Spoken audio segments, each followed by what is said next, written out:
So Karen and I are here to talk to you about celebrating the TA role. Within this, we're going to kind of look at the complex role of a TA and how this can be managed, consider staff wellbeing, but particularly kind of TA staff wellbeing, and also advocate for healthy work-life balance and how this can be achieved within your setting. So firstly, then, the role of the TA.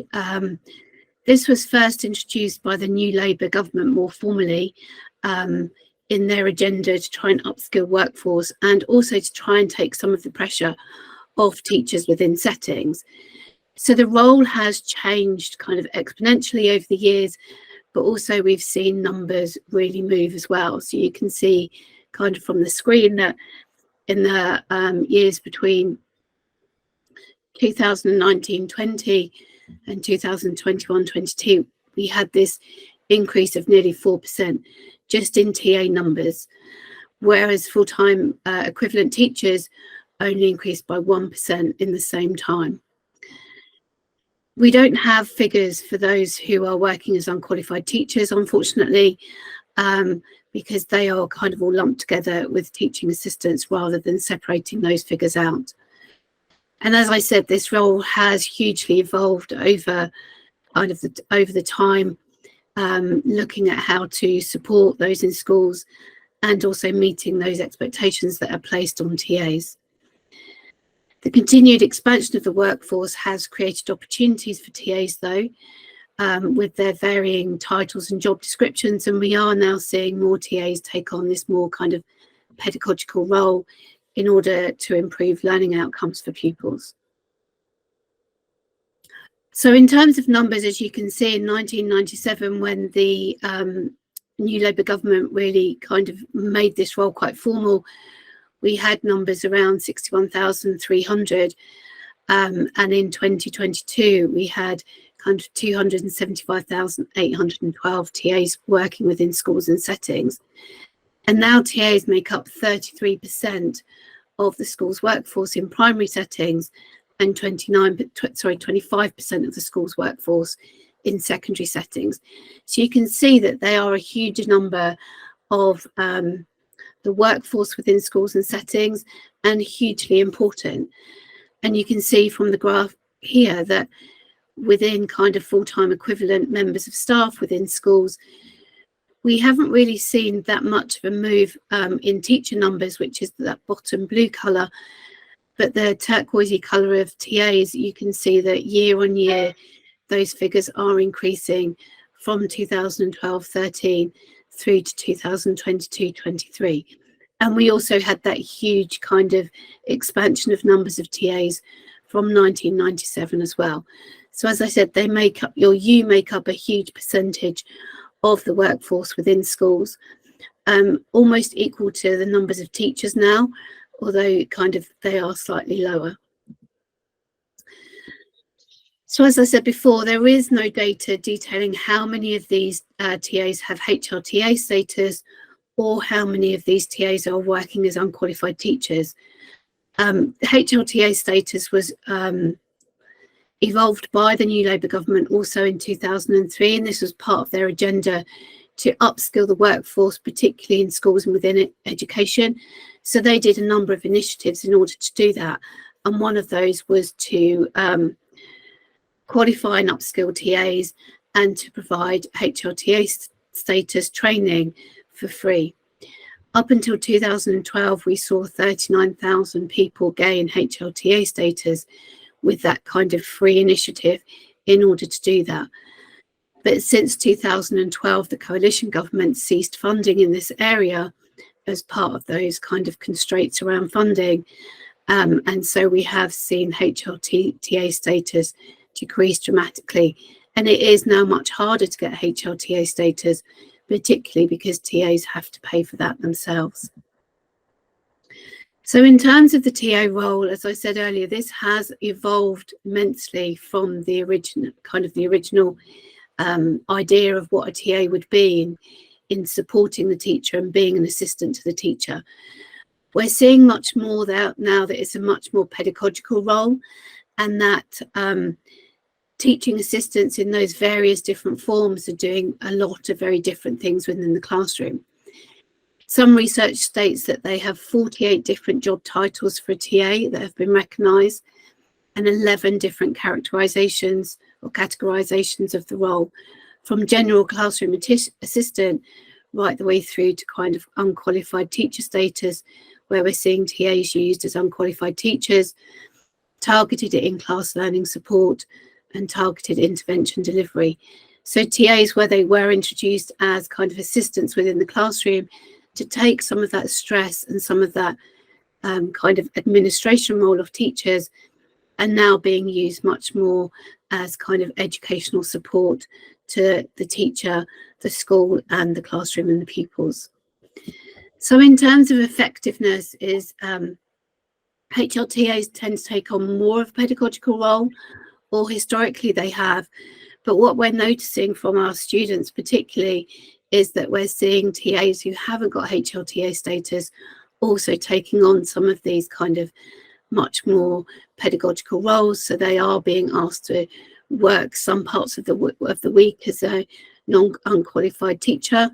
TAs, even though they haven't got HLTA status, are being asked to kind of run interventions, educational interventions, things like that. But that, in order to be effective in these roles, what research is telling us is that we need to do particular things that quite often aren't happening in classrooms and within education as well. So TAs and teachers need that planning time to talk to each other. They need that planning time together in order to talk about what's going to happen during the day or the week, to talk about plans, to plan work for SEND children if the TA is working with children with additional needs. And that planning and that discussion will mean better outcomes and learning outcomes for the children. Settings need to schedule and allow time for teacher and TA sharing of information, planning and discussion, which quite often doesn't happen. It shouldn't be kind of 15 minutes before or after the lesson.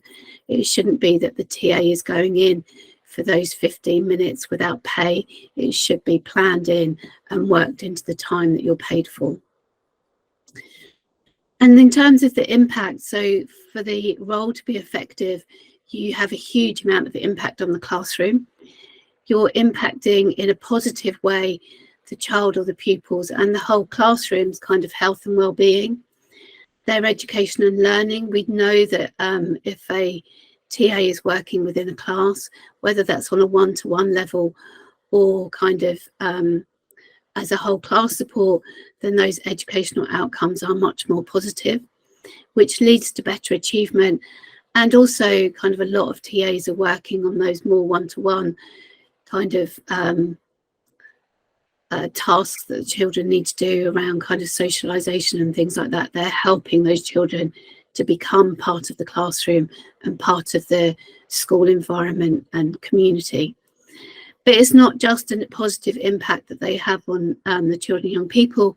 You also have a huge positive impact on your colleagues as well, particularly the teachers that you're working with, and kind of reducing that workload for.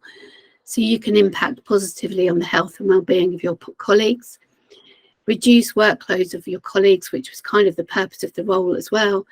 But also that allows colleagues time to do their planning, to do their marking, covering PPA time and things like that. So in terms of the role that you have, you're making a huge positive impact on everybody within the classroom.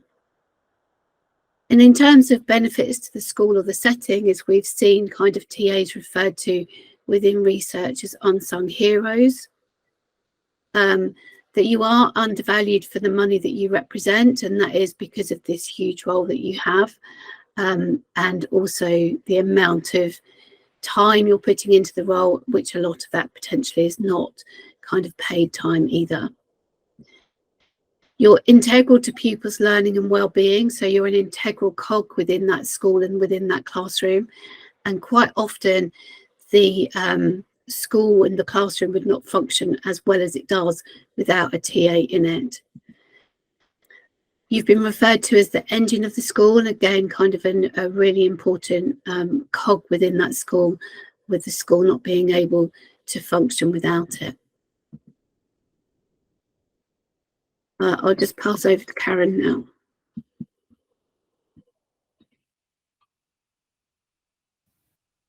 Thank you, Catherine. So as we can see, that the TA role is fundamental really to the smooth running of the school environment, or even an early years setting. So lots of early years practitioners are also employed as teaching assistants in that early years phase within schools. And that teaching assistant role, as Catherine said earlier, goes right from that early years phase all the way through up and beyond into tertiary education in further education colleges. So the role of the TA is massive, and that's when we start to hear this term paraprofessionals.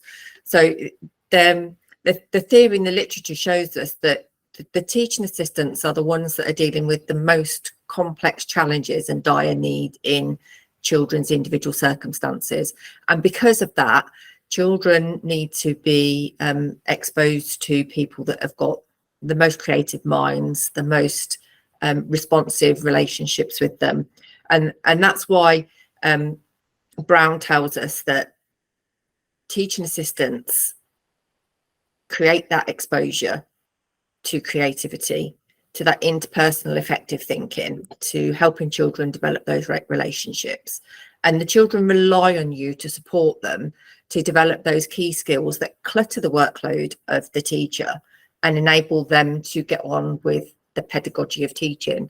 Now, that's not to say that you don't teach, and already, you know, we're only 15 minutes in and I can already see lots of comments in the chat box where you're saying, I'm a teaching assistant, these are the things I have to do. But I can also see how there might be demoralisation within the workload when people are being told, why would TAs ever go on strike, because that's only ever going to affect playtime.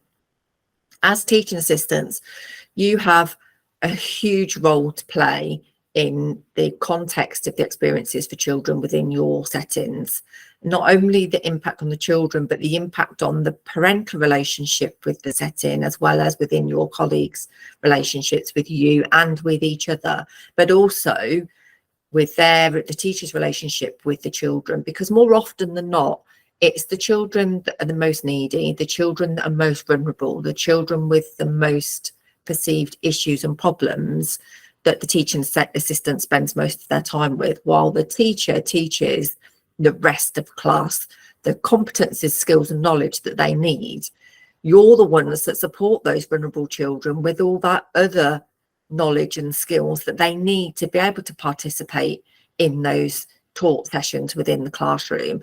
If it wasn't for the teaching assistant building those relationships and teaching children resilience and determination, then they wouldn't be able to partake in a lot of what goes on in a social school setting. And Catherine, I'm not sure how I'll turn the slides over. Thank you. So when we consider the role, it's just as important that you start to understand strategies and mechanisms about how to support yourself to be able to participate fully in that role. Because if you can't look after yourself and you can't foster relationships within your workplace to make working effective, and it's exactly the same for teachers. We're talking about teaching assistants, but lots of what I'm going to talk to you about is just as relevant for teachers. There's a common responsibility to make sure that we look after our own well-being and health, and that then supports us to look after the well-being and health of other people, children, parents, staff, people from outside the organisation, all of those interdependent relationships that make school a good social situation for children.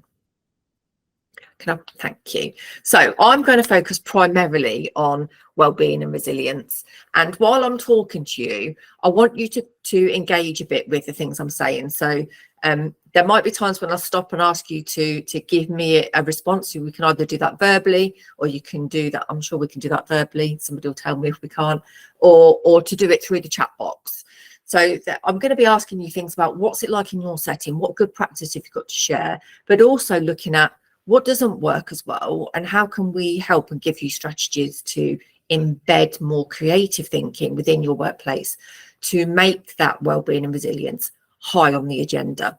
Because we should be looking at solutions, not sticking plasters, and we should be looking at ways of creating proactive communities of professionals, whether they be termed as paraprofessionals or unqualified professionals, you're still all professionals working together to create a cohesive opportunity. So why is your well-being important? Just take a moment to reflect on all of the things you do in your job, all of the things you balance and juggle, and think about, why is your well-being important? Who is it important to? And how would you define that importance? So I'm just going to pause for just 10 or 15 seconds while you think about that, and then try and put something in the chat box so that you're kind of engaging with what we're saying.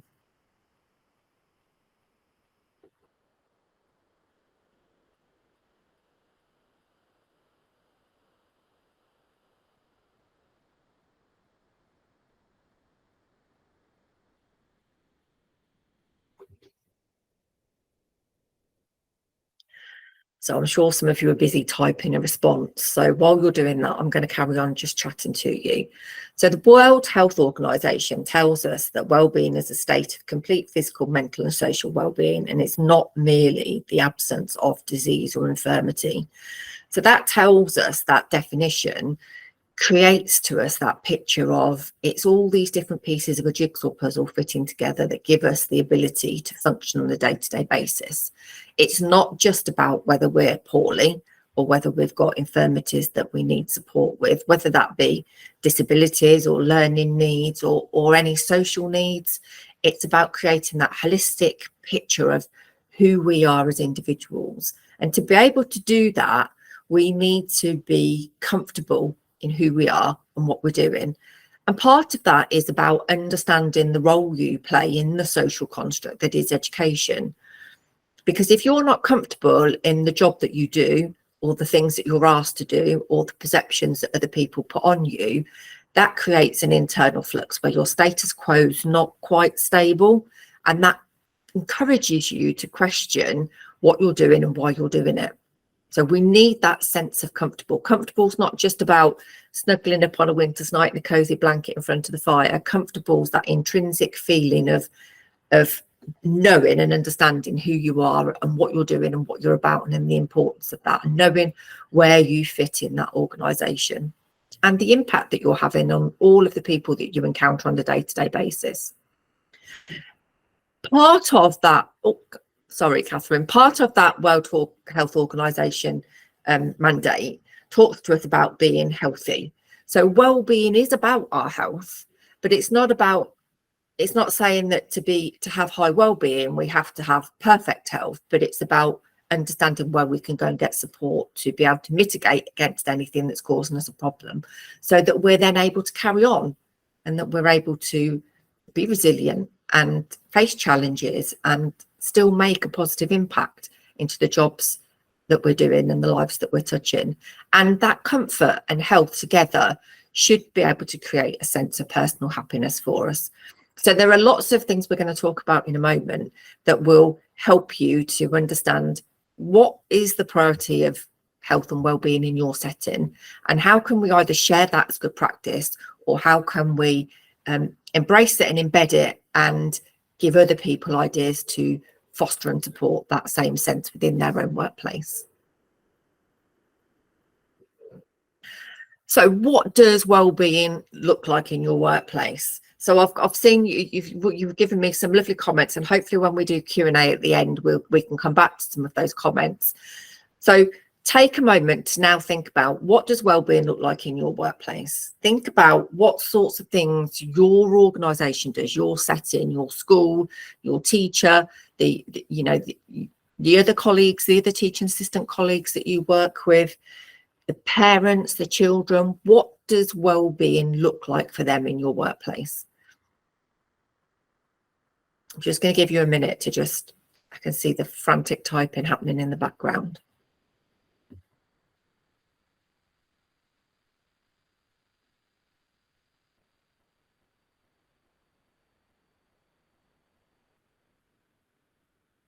Some really comments coming through on the chat. So talking about being a large cog in the school, having an impact on numerous children that would be unable to access their job, well-being being support and a listening ear, having that opportunity to offload, which is just fundamentally important, that we can offload to people that understand the situation that we're working in. So research tells us that the work and the workplace can both have can have both a positive and a negative impact on our well-being. So we know some of the things like donuts on a Friday that are going to improve our well-being and our happiness in that moment. But how do we sustain that? You know, we can't all, it can't be donut Friday every day of the week, because otherwise, you know, that would lose its sparkle, and then that would take away the impetus of what the purpose of that intervention is. What we need to do is work to sustain a strategic culture where well-being and staff well-being is a priority for your organisation. Staff are undoubtedly the biggest resource that your organisation or any organisation has. Without you, they can't do what they set out to do. Education for children would be fundamentally different to what it is now. For some of you, if you think back to your own educational experiences, you'll remember some of the struggles you might have had, or some of the struggles that you saw other people had. You might be able to quantify the differences in the relationships that children nowadays share with their teaching assistants, their teachers and others within their school, and compare that to how vastly different that might have been for you as a child or a young person. You might be able to look at your own biological children or children that live with you in your home and think about how different would their lives be, what trajectory would their journey take if they hadn't got that support of classroom assistant. I've got personal experience of classroom assistant being fundamental to supporting my daughter through primary school, and when her dad became very poorly and she struggled with the busy social spaces, and all it took was a teaching assistant to take the time to get to know her, to understand her situation and circumstances, and provide her with a positive strategy and a safe space to be able to work through those issues. So as educationalists, Catherine and I both understand the fundamentally important role that you play within that construct. And that's kind of why we're here tonight, because we want to celebrate with you what we know, but we want to find out what else we can do to support your professional trajectory. So the wellbeing culture that is created within your organisation should focus on 4 different aspects. The organisation itself as a whole, so from the top to the bottom, from the bottom to the top, all sides, everybody is a holistic team. Everybody should be on that agenda. There isn't anybody with a single role in your organisation that shouldn't have wellbeing as the top priority for the job they do and the respect that they show to other people that they come into contact with. Then there should be the teams within the organisation. Now, there are lots of teams. We all know there are lots of teams within a school organisation, and they can be broken down into a teaching assistant team, or a year 2 team, or a year 6 team, or an English team, or a maths team, or a PE team. All of those teams then just become a different shaped piece of the puzzle. Each one of those individuals in that team is not worth any less because they're part of a team. They should still be valued as an individual. Those teams then go on to create communities, and those teams within those communities should then look after each other and should then value the individual well-being of everybody within that community. If you think of your setting as a construct, it's like a community within a community. So theories such as Brofenbrenner and Maslow talk to us about what basic needs we have, how we then move from the team that we're closest to, when we go out and find other teams to work with, and we bring that knowledge back and share it. All of that sharing, all of that community cohesion helps us to manage our well-being. And through looking at your organisation through those 4 constructs, you should be able to see, how does my organisation value my workplace, and what does it look like? And you might be able to identify the ethos for workplace in your setting by identifying things that don't promote well-being, that are poor in context or quality in terms of looking after individuals or seeking support teams or communities. Because quite often we might not appreciate what's good until we look at what's not so good. So sometimes it's really positive to think about negative aspects, because they're the things we want to change. The positive aspects, the things we want to share so everybody else can achieve a positive outcome too.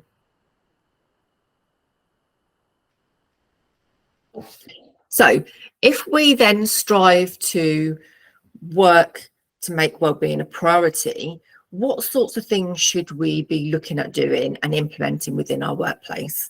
Well, the first place to start is check to see if your workplace, your school or setting has got a workplace policy about staff wellbeing. You might also look to see if they've got one about children's wellbeing, because what makes staff wellbeing high should be different, but also similar to what makes children's wellbeing high. So have a look at that policy and feel confident to familiarise yourself with it, to question it and to help inform it. Or if there isn't one that kind of meets the purpose that you're looking to try and challenge, be inspirational in working together with others and collaborate to develop that policy. Because if we're going to say that wellbeing should be a priority for your setting, then there should be a policy to support it. Because it's not enough to just say your wellbeing is our priority if there's no commitment to your organisation to being able to meet your wellbeing. Consider the ethos of your school, your setting or your classroom. Now, again, those three concepts fundamental in working together. So the school as the whole setting, then your individual part. So you look at the team you work with and then filter that back down into the classroom. So think about the ethos that you create. Is it warm and welcoming? Is it sharing and considerate? Is there a respectful attitude? How is communication delivered? Is it clear? Is it explicit? Is there any opportunity for somebody to say something to you that makes you question, oh, I'm not quite sure what it is they asked me to do? That might make you feel anxious. So is there a strategy or a mechanism to support those people working with you to make it clear, concise, and vice versa to you, for you making it clear and concise for them what their expectations are? Because once we understand the expectations, or we have an understanding of the construct that we're working in, it's much easier to try and fit our practices and our understanding and our knowledge and the input and the outcome of what we do to be able to meet those expectations. And that makes us feel positive, because we feel like we're not letting anybody down, we're performing to our highest level, we're doing the very best that we can to support the teaching staff, and also that the outcome for the children is the most positive that it can possibly be. Think about how support is presented in your setting, in your school. Who supports you? Who do you support? What does support look like and feel like? And how does that support process impact your thinking? Is it dictatorial support? Is support where you go and sit in the head teacher's office and discuss your problems? How disabling might that be? Think about the power dynamics in that. Think about whether there's a better solution to being able to gather support from other people. Is it better to do it on a one-to-one? Is it better to have a workplace mentor? Because it doesn't matter what stage of your career you're at. It doesn't matter whether you're the head teacher, the deputy head, the classroom assistant, the PE support, the peripatetic teacher that comes in. None of that matters. Everybody needs a workplace mentor. They need to know that one person they can go to with safety and security to be able to gather the support they need without feeling silly about asking the question, without wondering whether the question they're asking is actually a reasonable question to ask. So don't be afraid of the question if you know that the person you can go to for support is actually genuinely, authentically there to be able to support you. And think about how you can be that for somebody else. How can you be that authentic support for somebody else? It doesn't matter whether they're new to your setting or old to your setting or been doing it for 20, 30 years. Everybody still needs that support, that one person or that one network of people that are, you know, their safety net, they're there to catch them. And then think about the balance.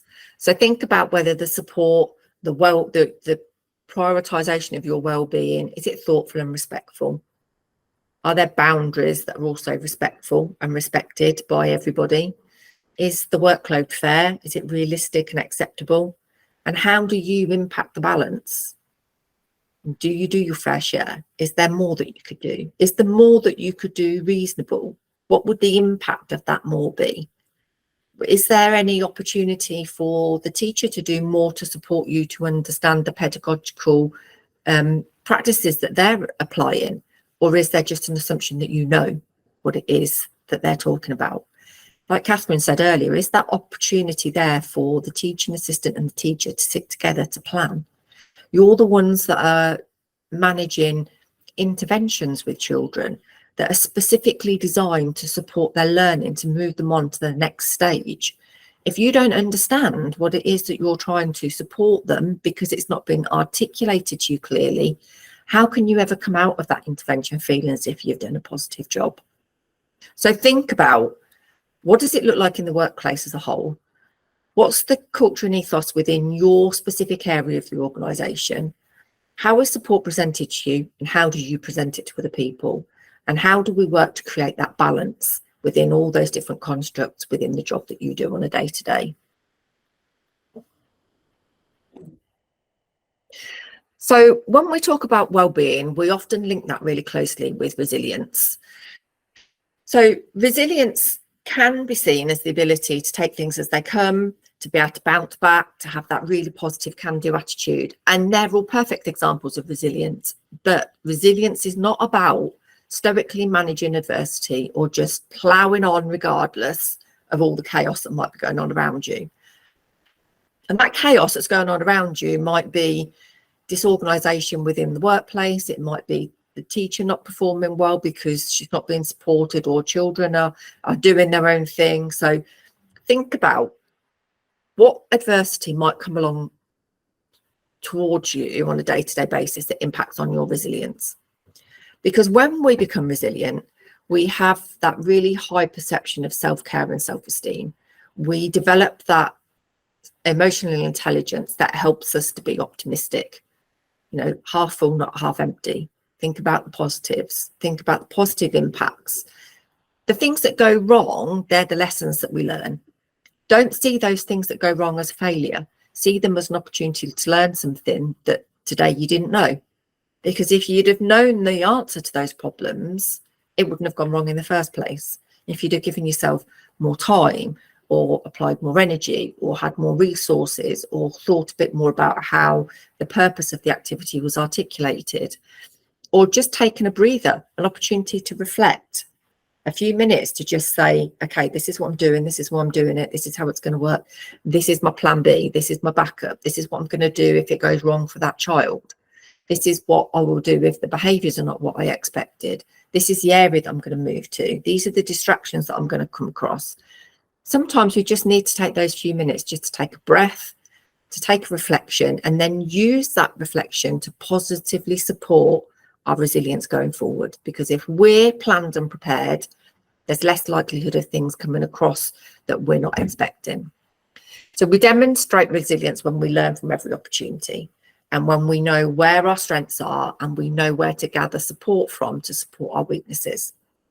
Resilience definitely helps us to problem solve, to seek to support, and to be rational and proactive. It's proactive, not reactive. Yes, there are some times when children do things or say things, or a situation might arise where we have to react in the moment, but also we need to be able to foresee those things. So get to know your children, really understand who the teacher is or the other colleagues are that you're working with, really get to grips with how your setting or organisation values you as an individual. Think about what you're there and employed to do, and try to not only be that resilience for yourself, but try to work to develop that resilience for other people as well.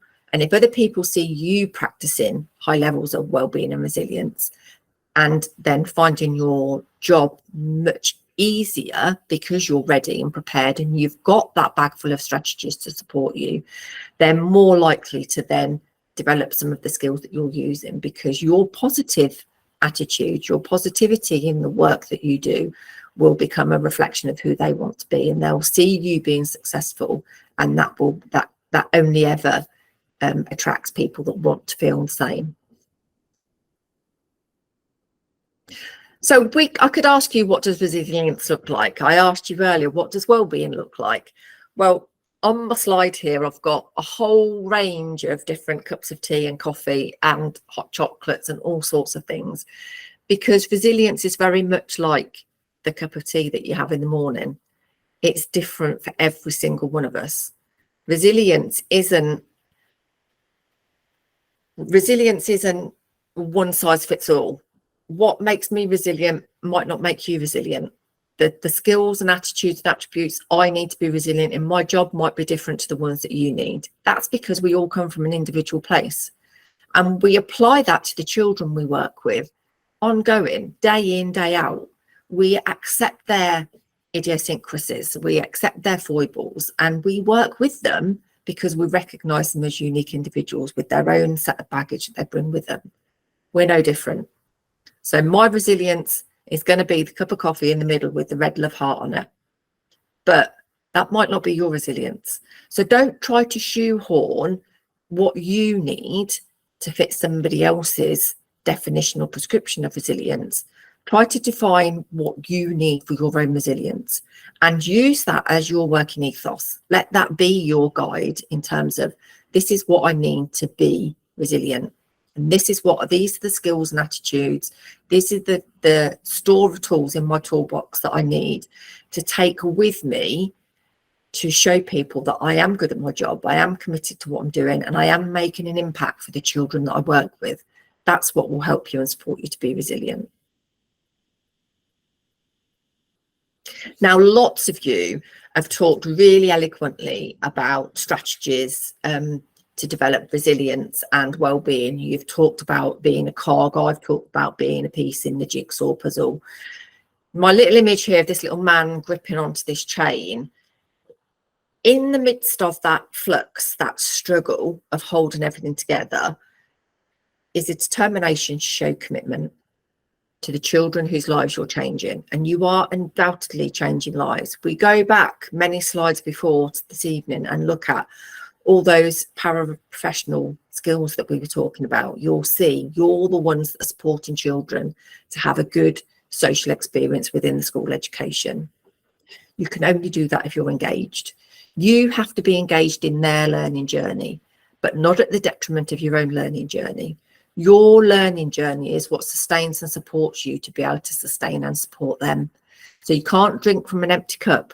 Don't take the cup of coffee with the red love heart if it's not your view of resilience. Take the one that fits you, because that's going to support and bolster you along the way. Share a motivation with the others that you're working with. They're the people that get you on a day-to-day basis. They're the people that understand the trials and tribulations of the day-to-day job of a teaching assistant. You know, that 10 minutes that feels undoubtedly rushed in the staff room at break time, that's when you go and fill up your cup, because that's when you can go to your person or your people and say, this has just happened, what would you do? Or you'll never guess who said this, or you'll never guess what happened. That staff room time is your safe space to reflect and take a moment to think about what next.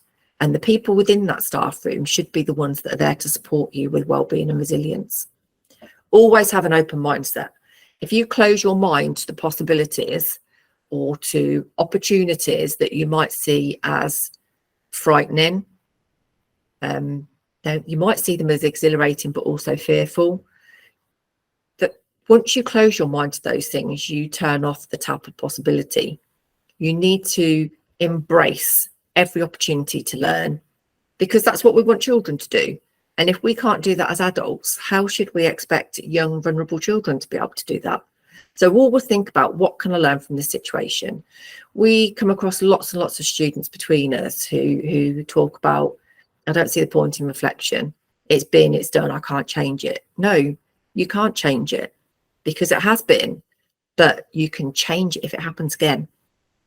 You have the power and the autonomy to be able to change that situation or that set of circumstances if you encounter them again, because you'd have reflected, and your well-being will be higher because you know what you're going to do, because you've got that plan. Always keep your professional inquiry open. And that's why I suggested to you earlier, go and look to see if your setting's got a policy.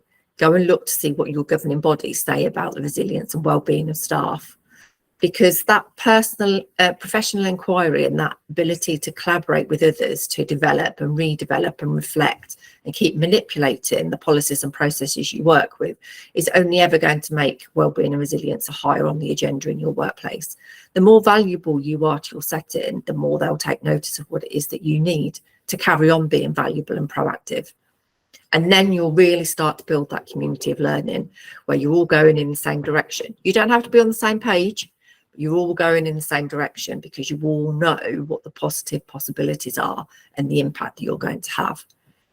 But beyond all of those things, make sure that you rest.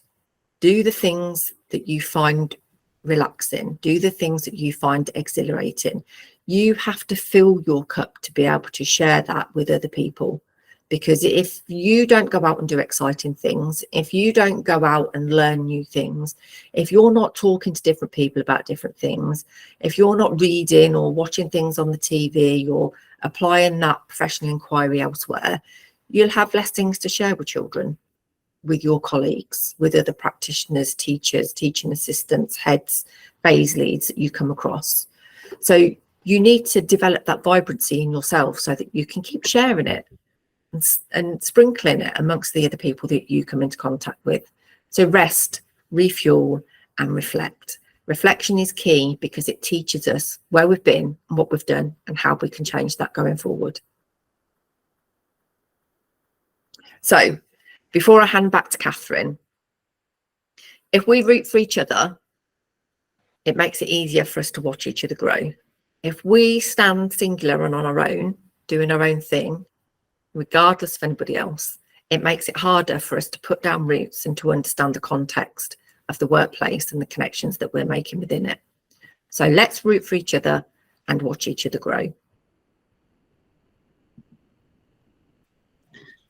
So I think looking at the chat boxes and some of those comments that are coming through, and kind of a few of you, particularly at the start, were saying that, you know, it's SLT, it's governors, it's head teachers and things like that who need to be informed of this type of thing and the struggles that you're dealing with and those different kind of experiences that you're having. One of the issues with this is that there is a lack of research that looks specifically at your role within the school and what you do within the school.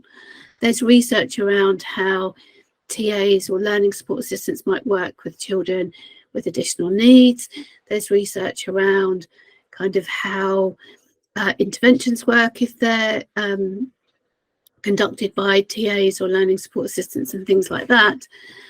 There was one report called the DIST report in 2019, which is the biggest report or research project that's looked at the role of the TA. And it's the only real piece of research that's looked at the role of the TA within the UK. Data was collected from 409 different schools across England, and they conducted 60 telephone interviews with leaders, SENCOs, and inclusion managers. But one of the issues with this is it hasn't asked you, it hasn't asked TAs about their experience. So what we want to do is kind of look at some research that does ask you about your experience and how we can change this. I think one of the comments quite early on was somebody said that they feel listened to but not heard. We are listening, and I think one of the messages we want to send out today is that we are hearing you as well, and we want to try and make a difference wherever we can. So we are doing research to address this gap, and as I said, we're looking at what you have to say. We're looking at how you're deployed in your settings and how that fits with your role and how that fits with how you feel valued within your settings, and the experience of your role as well. So we have a body of over 200 students within the university that Karen and I and other colleagues work with. All of those 200 students or more are working as TAs, learning support assistants, early years practitioners and professionals. So they are telling us very similar stories to what you're putting into the chat boxes as well, is that they are feeling undervalued, they are covering PPA time, but they're not HLTAs, that part of their week is taken up as an unqualified teacher, but they're not having that recognition for that role, which also means that they're not getting paid for that role. So they're working as unqualified teachers, and they are being paid as TAs. So we know that there's a huge problem across the sector.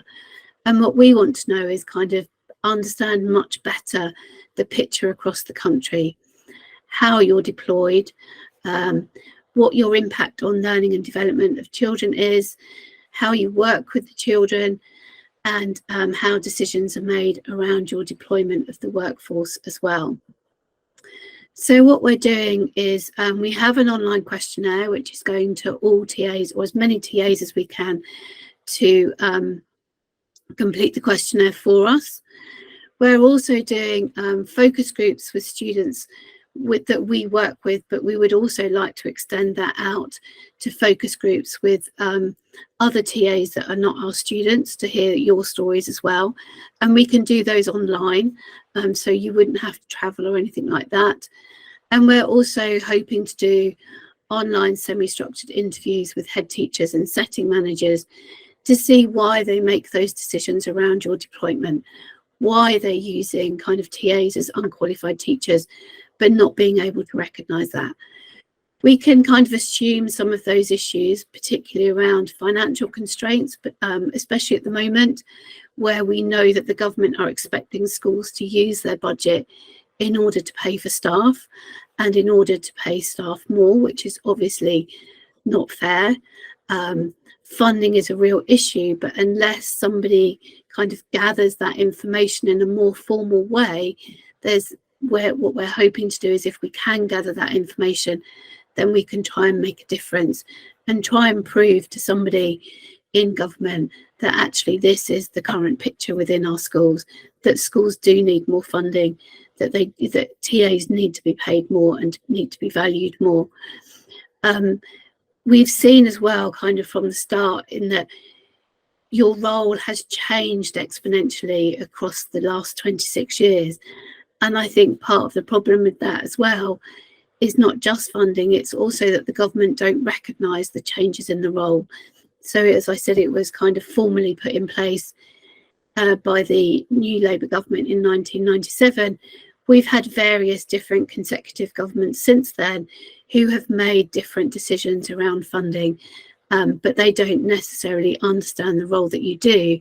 So it's how do we kind of get that message across so that you are heard much more. So as I said, kind of the purpose of the questionnaire is to gain an understanding of your role and how you're deployed within mainstream schools. And we do want to hear from you, and we are listening. So if you'd like any more information, you can either contact myself or Karen, and we also have another colleague who's working with us as well, who couldn't unfortunately be here tonight because she's on holiday, as Alison Goodchild. So that's the QR code for the research, for the questionnaire, if you would like to do it. I think Twinkl have also sent that out for you, and also kind of the link is there as well, which I think Twinkl have sent out to you as well within their kind of correspondence. And we have some kind of helpful links for you there as well around wellbeing and building resilience and doing those things that kind of Karen was talking about in the middle of that section. So I think it's just a question. Sorry, Karen. Yeah, can I just say, Owl About Yarn, yes, absolutely. We want to hear from teaching assistants all over the place and nationally. So please join us from Wales and share your perspective too. Yeah, wherever you are, please, if you're happy to complete the questionnaire, please do so. I'll put the QR code up again. And like I said, if you, your colleagues, if there's a group of you within a setting who would like to take part in a focus group, we can do that. We can do it online. We can do it at a time that's suitable for you. So we can do that in the evening if you want us to. You know, we're happy to work around you and your commitments.